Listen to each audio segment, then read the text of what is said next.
Did coach tell you to work on your ball handling? Well, the secret is out.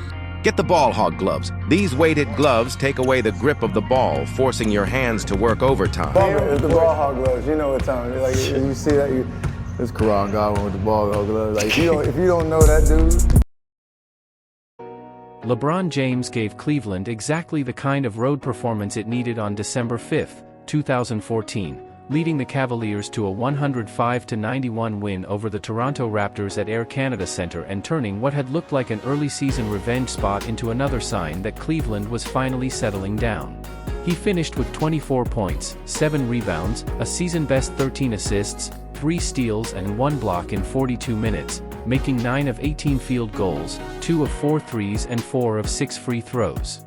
The scoring was important, but the passing was the real center of the night, because LeBron controlled the game without needing to force everything himself. The context mattered. Less than 2 weeks earlier, Toronto had gone into Cleveland and erased an 18-point deficit to beat the Cavaliers, a loss that led LeBron to call his own team fragile. This rematch felt like a direct test of whether the Cavs had actually grown since then, and the answer was much clearer this time. Cleveland came in on a 5-game winning streak, faced the East-leading Raptors, and instead of folding when Toronto made runs, the Cavaliers stayed organized behind LeBron's playmaking and won their 6th straight. Toronto was missing DeMar DeRozan, but it still had enough depth, crowd energy and confidence to make the game dangerous. The Raptors had been one of the best stories in the conference, and they tried to pressure Cleveland with pace, physical drives and bench scoring. Kyle Lowry led Toronto with 22 points and 9 assists, Jonas Valanciunas added 18 points and 15 rebounds, and James Johnson gave them a strong two-way effort while making LeBron work for his looks. But Cleveland's offense was much cleaner, and LeBron was the biggest reason why. He kept finding the right pass before the defense could load up. Kevin Love finished with 15 points and 13 rebounds, Kyrie Irving scored 15 and added 6 assists, and Tristan Thompson came off the bench with 21 points and 14 rebounds. Thompson was especially important because Cleveland dominated the offensive glass, and LeBron repeatedly helped create the kind of pressure that allowed the Cavs to keep possessions alive or attack a scrambling defense. Cleveland out-rebounded Toronto 45-37 and had 16 offensive boards, turning the game into a physical win as much as a skill win. LeBron's best value was how calm he made Cleveland look. This was not just a night of highlights or isolation scoring. He played like a point forward in full control, reading double teams, pushing in transition when the lane was open, and slowing the game down when Toronto tried to speed it up. The Cavaliers shot 50% from the field and had 26 assists, while the Raptors shot 40% and never found the same rhythm.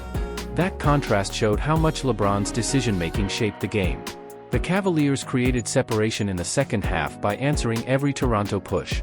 When the Raptors tried to cut into the lead, LeBron either scored, found Love or Irving, or helped Thompson get into position around the rim. Cleveland did not play like the fragile team from the previous meeting. It played like a team learning how to protect advantages, how to trust its stars without becoming predictable, and how to win on the road against a strong opponent. For LeBron personally, this was one of those games where the box score shows a lot, but not the whole thing.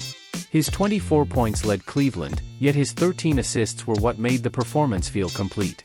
He was not just trying to beat Toronto as a scorer, he was managing the whole floor. He created balance, turned the Cavaliers' offense into something harder to guard, and gave the team a steadiness it had been missing earlier in the season. The win also changed the emotional direction of Cleveland's start. After the pressure and criticism that followed the earlier loss to Toronto, the Cavaliers were now on a real run, and this performance made that run feel more believable.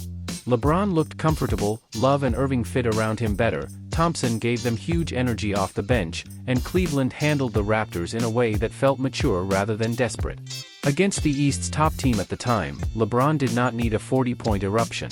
He needed control, creation and leadership, and that is exactly what he gave the Cavaliers in a 105-91 statement win.